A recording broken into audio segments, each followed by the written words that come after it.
Hybrid தொழில்நுட்பம் கொண்ட Yamaha FZ X hybrid விலை இவ்வளவுதானா அப்படின்னு சொல்லிட்டு இந்த ஒரு தகவல் தான் சோஷியல் மீடியால ரொம்பவே வைரலாகவும் இந்த ஒரு பைக் பிரியர்கள் பயங்கரமா இந்த வண்டியை குறித்தும் தேடிட்டு இருக்காங்க.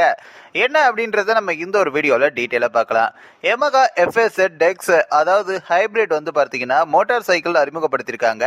இது ஸ்மார்ட் மோட்டார் ஜெனரேட்டர் மற்றும் ஸ்டார்ட் அப் மற்றும் ஸ்டார்ட் சிஸ்டம் டிஎஃப்டி கிளஸ்டர் மற்றும் ஒய் கனெக்ட் செயலி இணைப்பு போன்ற அம்சங்களுடன் வருது அப்படின்னு ஒரு தகவல் சொல்லப்படுது. யமகா இந்தியா சந்தையில மிகவும் எதிர்பார்க்கப்பட்ட எஃப்இசட் எக்ஸ் ஹைபிரிட் மோட்டார் சைக்கிளை அப்படி 1.50 லட்சம் எக்ஸ்ஷோரூம் விலையில அதிகாரப்பூர்வமா அறிமுகப்படுத்தியிருக்காங்க. இது சமீபத்திய மாடல் பிராண்டினுடைய எஃப்இசட் தொடருக்கு ஒரு புதிய அத்தியாயத்தை சேர்த்திருக்கு அப்படின்னும் இது யமகா எஃப்இசட் எஸ் ஹைபிரிட்ல இருந்து உத்வேகம் பெறுது அப்படின்னு சொல்றாங்க. அதே நேரத்தில் குறிப்பிடத்தக்க மேம்படுத்தல்களை அறிமுகப்படுத்தியிருக்காங்க. அதன் ரெட்ரோ நவீன ஸ்டைலிங் மற்றும் ஹைபிரிட் தொழில்நுட்பத்துடன் எஃப்இசட் எக்ஸ் ஹைபிரிட் மேம்பட்ட செயல்திறன், சிறந்த மைலேஜ் மற்றும் அதிக ரைடர் மையப்படுத்தப்பட்ட அம்சங்களையும் வழங்குது அப்படின்னு சொல்றாங்க. நிலையான எஃப்இசட் எக்ஸை விட அதிக பிரீமியம் விருப்பமாக நிலைநிறுத்தப்பட்டிருக்கக்கூடிய இது ஸ்டைல் மற்றும் நிலைத்தன்மையுடைய ஸ்மார்ட் கலவையும் வந்துட்டு உறுதியளிக்குது அப்படின்னு சொல்றாங்க. இதோடைய லுக் கண்டிப்பா யங்ஸ்டர்ஸ் நிறைய பேருக்கு பிடிச்சமானதா இருக்கும் அப்படின்னு சொல்லப்படுது.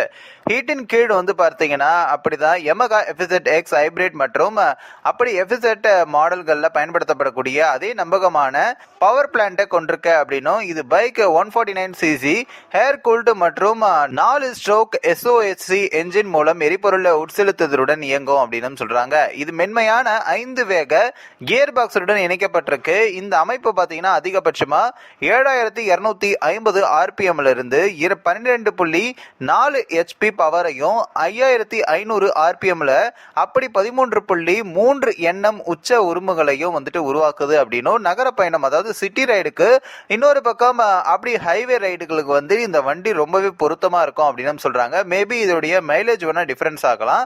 அதோடு சேர்த்து எஃப்இசட் எக்ஸ் ஹைபிரிட் அதன் முன்னோடிகள்ல இருந்து வேறுபட்டிருக்கும் அப்படின்னும் அதாவது கொஞ்சம் டிஃபரன்ஸ் இருக்கும் அப்படின்னு சொல்றாங்க. இதனுடைய மோட்டார் ஜெனரேட்டர் வந்து பாத்தீங்கன்னா எஸ்எம்ஜி மற்றும் ஸ்டார்ட் அப் மற்றும் ஸ்டார்ட் சிஸ்டம் அதாவது ட்ரிபிள் எஸ் தொழில்நுட்பங்களுடைய சேர்க்கையாகும் அப்படின்னும் இந்த அம்சங்கள் இயந்திரத்தை அமைதியாக தொடங்க செய்கின்றன அப்படின்னும் இது இயந்திரத்தினுடைய அழுத்தத்தை குறைத்து மைலேஜையும் அதிகரிக்குது. அது மட்டும் இல்லாமல் இந்த சவுண்டிங் இந்த வண்டியில ரொம்பவே கம்மியா இருக்கும். அது மட்டும் இல்லாமல் அந்த லுக் வந்து ரொம்பவே மாசிவா இருக்கிறதுனால கண்டிப்பா நிறைய யங்ஸ்டர்ஸ்க்கு பிடித்தமான வண்டியா மாறும் அப்படின்னு சொல்லப்படுது. இந்த ஒரு வண்டியில பாத்தீங்கன்னா ஒய் கனெக்ட் செயலி வழியாக ஸ்மார்ட் போனுங்களுடன் தலையின்றி இணைக்கக்கூடிய துடிப்பான 4.2 இன்ச் முழு வண்ண டிஎஃப்டி டிஸ்பிளேவுடனும் பொருத்தப்பட்டிருக்கு அப்படின்னு சொல்றாங்க. இதோட டிஸ்பிளே கண்டிப்பா வந்து நிறைய பேருக்கு பிடிச்சமானதா இருக்கும். அதோட சேர்த்து இதுல வந்து பாத்தீங்கன்னா அதாவது கிளஸ்டர், கூகுள் மேப்ஸ் அழைப்பு மற்றும் எஸ்எம்எஸ் எச்சரிக்கைகள் அதாவது நம்ம எல்லாருக்குமே தெரிஞ்ச மாதிரி மொபைல் போன்ல என்னென்னலாம் வந்து நம்ம சில விஷயங்களை கனெக்ட் பண்ண முடியுமோ அது எல்லாமே இதுல இருக்கும் அப்படின்னு சொல்றாங்க.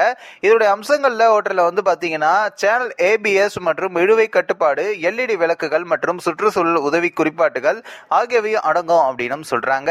அதோடு சேர்த்து இந்த வண்டி பாத்தீங்கன்னா இப்போ எக்ஸ்ஷோரூம் பிரைஸா 1,49,990 எக்ஸ்ஷோரூம் விலையில கிடைக்கும் அப்படின்னு சொல்றாங்க. இது வெவ்வேறு ஊர்களுக்கு ஏற்ற மாதிரி இதோடைய விலைகளும் வந்துட்டு மாறுபடும். கண்டிப்பா வந்துட்டு ஒரு பயங்கரமான லுக்ல இருக்கணும், ஓரளவுக்கு நார்மலான பட்ஜெட்ல நல்ல வண்டி கிடைக்கணும், அதே மாதிரி எனக்கு வந்து மைலேஜோ ஓரளவுக்கு இருந்தா போதும் அப்படின்னு நினைக்கக்கூடியவங்களுக்கு இந்த வண்டி சூப்பரான ஒரு ஆப்ஷனாகவும் இருக்கும். இந்த ஒரு வீடியோ குறித்து உங்களுடைய கருத்துக்களை நீங்க மறக்காம கமெண்ட்ஸ்ல சொல்லுங்க. நம்ம சேனலையும் சப்ஸ்கிரைப் பண்றேங்க.